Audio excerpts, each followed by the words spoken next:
Hello again, authors. This is Todd again. I am the administrator for the Antioch Writers Group. The Antioch Writers Group is a place where local authors can get together and share their works in progress in a positive and safe environment that's encouraging so that we can continue working on our heart's desire when it comes to writing. On behalf of the Antioch Writers Group, I would like to thank you for tuning in to our YouTube channel. In today's video, we are going to be looking at different types of software that can be used to help the writing process. All of the softwares we're going to look at today are paid products. In order to get an introduction to these programs, I have recorded some videos that we will play because there's no point in reinventing the wheel. So this will be a brief introduction to some of the paid programs. Let's get started. The first program that we're going to look at is called Scrivener. And with Scrivener, it is a paid program that costs a flat fee of $49. You can purchase Scrivener for Windows computers and Mac computers. So here is the Scrivener program. Hi, my name is Sean, and I'm the community manager at Self Publishing School, and I'd like to give you an inside peek at one of the most popular author writing programs out there, called Scrivener. Scrivener is a program that you can download to your computer. It's often compared to things like Microsoft Word or Apple Pages, but in truth, it goes a lot further for authors. There's a lot more you can do with Scrivener. The cost of the program is $45, and that's for lifetime use of the program, and you can purchase a license either for the Mac version or the PC version. And it comes with what they consider a generous household license, so you can install it on multiple computers in your home, but the one catch is if you do have a PC and a Mac, you're going to have to buy both versions. All right, so let's jump right into a Scrivener project file so I can show you exactly what it's like when you're working with Scrivener. So at first glance, it does look like a word processing tool similar to Microsoft Word or Google Docs, where you have all your writing on the right side here, and on the left side you have a general outline of your project. But that outline does much more. You can see that it's arranged in what's called a binder, and in that binder you can have your manuscript. You can have your manuscript not all just as one piece, but you can have it divided up into different sections. So when you're writing, you can focus just on that section. So you can pull one section up, you can take a look and focus your writing just on that section, or you can even pull up a different section below in a separate window, so you can refer back to something else. So say you wanted to refer back to something else you had written, and so you can make sure that they are going to match up. It makes it very easy. Instead of having to jump in between the different places in the file, you can pull both those up at the same time. Also, going back over to the left, looking in the binder, you can have not only your manuscript or your writings, but you can have areas for character descriptions, for setting sketches.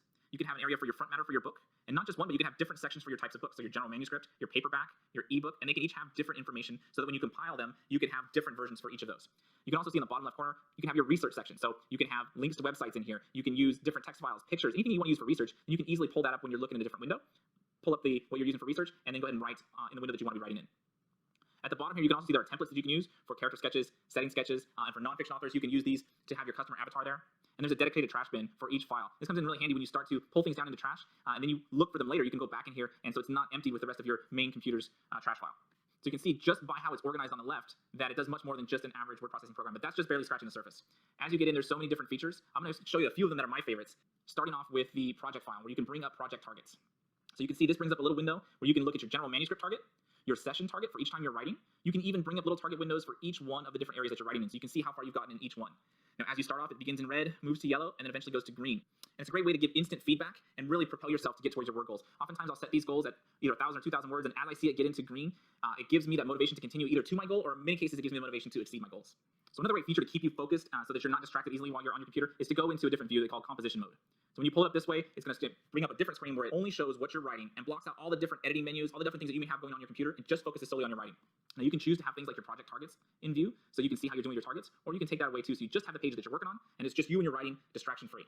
Now the last feature I want to show you here in this quick video is probably the most powerful in my opinion, and that's the compile feature. So I'm going to click on this button that says compile, and this is how you're going to export your manuscript. And there are so many settings in here that you may have to go through. This is the one thing that does take a little time to learn, is you're going to go through here and see how to compile, but you can compile it for print.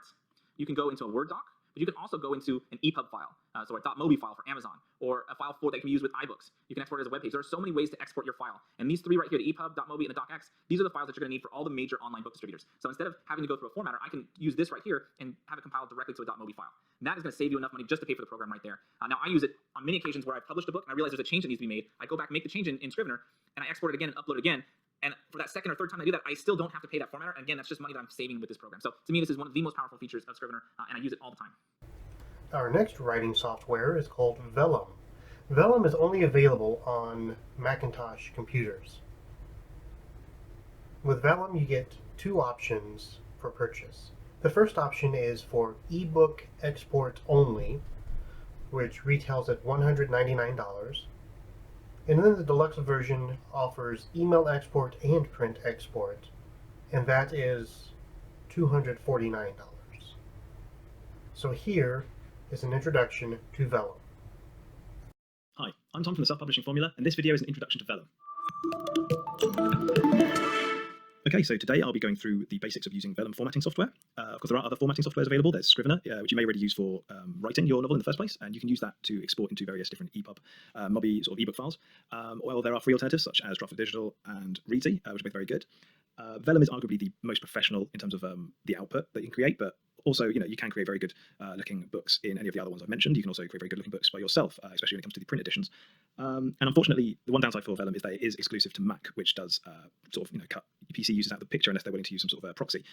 It's also fairly pricey in that it's about $199 for the ebook edition and up to $249 for the ebook and print edition. Of course, whilst that is very pricey, it does create a very professional looking product, and it is a good investment if you are looking to turn this into a career. So to start Vellum, just go down to the icon here. It says Vellum, the little flower, click that. And if it's your first time opening the program, you'll probably get this square here. As you can see, you can either import a Word file by pressing that button, or if you go up to File at the top and press New, you can start something from scratch, which is good if you don't already have a document, but ideally Vellum is used for just formatting. So whilst you can go through and type your entire book inside Vellum, it is really best to import an existing Word file. You still need to go through and make sure that all the chapters have been split correctly, particularly with front matter. It can get confused and put them all into one part. I'll open up one of my existing books just so that we have something we can actually look at. And as you can see, it's all my different chapters have been put into separate ones here, and all the text has been transposed straight into here. So if I want, I can type in hello straight there, and it will appear, which is pretty useful. So yes, if we go in here, we've got the contents and starts. Our contents, all of your information has been split into different things like copyright, dedication, also buys, contents, all your different chapters, then your back matter, things like reviews, all that views about the author, things like that. So it's really clearly laid out, which is great. And if you want to add or change anything, you can just go up to chapter and either add a chapter, which is great. It will go into one of these parts here. It will automatically number, but you can turn that off if you want. Or you can go to add element, where you can add blurbs, half titles, starter pages, and most importantly, copyrights, dedication, forewords, epilogues, afterwards, about the authors, also buys. Basically anything that you could possibly want to put into a book, whether ebook or print, you can find in there, which is pretty useful. Next to contents, and this is where a lot of people will be quite excited, styles, which is awesome because then you can change the appearance of your book entirely. So I've been using Oxford here, but I could go with Pseudo, which gives a bit more of a sci-fi feel. You've got Kindred, which is, I guess, a bit more of a classical look, a bit of a dramatic noir, in my opinion, there, with artisanal. And you can see the Trace, Meridian, you've got a great one for non-fiction there, Chroma. As you can see, there's basically something for everyone, which is pretty good. You've got headings, so even within that, you can then change the headings to be however you would like. So as you see, the preview here is of the first chapter, which is really useful to find out how it's actually going to look. So you've got that as a title, you've got that as a title, you've got that as a title, and then again, first paragraph, you can change whether you want the giant T there, or if you want it just to have small caps along the top, things like that. It's really useful. Paragraph to break, so again, there's a lot of customization that you can do, and you can kind of mix and match how you want things to look with page numbers, for example. Once you've come up with everything and you know exactly what you want it all to look like, you see now it's changed there, you can preview it, which is this. So if I turn that tab off, it's just that, turn the tab on, and you can actually see what your book's going to look like. So you can see the changes that I've made to the style of the book, the change of title, for example, have been reflected in the preview, and you can go through and check every single page of your entire book if you like. And it's not just in, you can see Kindle Fire there, it's not just in Kindle Fire, you've also got Paperwhite, so you can see what it looks like in more traditional Kindle form, Apple Books, Nook, Kobo, Android tablet, and this is particularly great, print, which you can have in different page formats, page sizes by going to print settings and trim size, I'm going to make it 5 to 8 rather than 6 by 8. Or you've got 6 by 9, you've got 5¼ by 8, things like that, black and white colour.